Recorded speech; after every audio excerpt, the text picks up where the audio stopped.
نحمده ونصلي على رسوله الكريم اما بعد فاعوذ بالله من الشیطان الرجیم بسم اللہ الرحمن الرحیم. سرمایہ حیات ہے سیرت رسول کی، سرمایہ حیات ہے سیرت رسول کی، فلاح کائنات ہے سیرت رسول کی. بنجر دلوں کو آپ نے سیراب کر دیا، بنجر دلوں کو آپ نے سیراب کر دیا، ایک چشمہ صفات ہے سیرت رسول کی. پیارے دوستو السلام علیکم. وعلیکم السلام. میرا آج کا موضوع ہے سیرت النبی صلی اللہ علیہ وسلم. جناب صدر، یہ تو وہ موضوع ہے کہ جس کے بیان کے لیے ساری دنیا کے درختوں کو قلم بنا دیا جائے، سمندروں کے پانی کو روشنائی بنا دیا جائے، زمین سے آسمان تک کے خلا کو راکھ بنا دیا جائے، تو یہ تو گمان کیا جا سکتا ہے کہ قلم ختم ہو جائیں گے، سمندروں کا پانی خشک ہو جائے گا، زمین سے آسمان تک کا خلا پر ہو جائے گا، مگر ہمارے پیارے نبی پاک صلی اللہ علیہ وسلم کی سیرت مکمل نہ ہو پائے گی.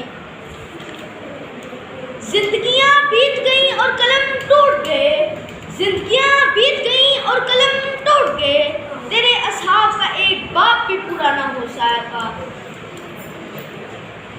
جناب صدر، ایک مومن کے لیے، ایک مسلمان کے لیے، ایک کلمہ گو کے لیے نبی پاک صلی اللہ علیہ وسلم کی ذات گرامی ہر لحاظ سے مرکز و محور ہے، اور یہ ایمان و اعتقاد کا منبع ہے. یہ زمین و آسمان، یہ طرفین، مشرقین، مغربین سب نبی پاک صلی اللہ علیہ وسلم کے جلوے دیتی ہیں، مگر نبی پاک صلی اللہ علیہ وسلم تو براء البراء ہیں، ہماری سوچ کی حد سے بھی بالا تر. جناب صدر، یہ ترقی یافتہ دور ایٹم اور پلاسٹک کا دور ہے. منٹ کی پرواز ہے، چاند پر کمندیں ڈالی جا رہی ہیں. سائنس نے مریخ کو مسکن کرنے کا دعویٰ کیا ہے، لیکن سید علی بکار آئے آج سے 1470 سال پیچھے چلتے ہیں، جب آج کا سیارہ نہ تھا، آج کا طیارہ نہ تھا، ایٹم کی مانگی نہ تھی، مشینوں کے کھڑکھڑاہٹ کا دور دور تک نام و نشان نہ تھا، ریڈیو موبائل کا تصور بھی نہ تھا، تو اس وقت عبداللہ کے یتیم، آمنہ کے لخت جگر، مکہ کا اسم و آغوش، جس کے گھر چول حلیمہ کی زینت، جس کے گھر چولہا نہیں چلتا، پیٹ پر پتھر پاتا ہے، لیکن اسی نے جناب صدر اپنے نالین مقدس سے عرش کو سرفراز فرمایا.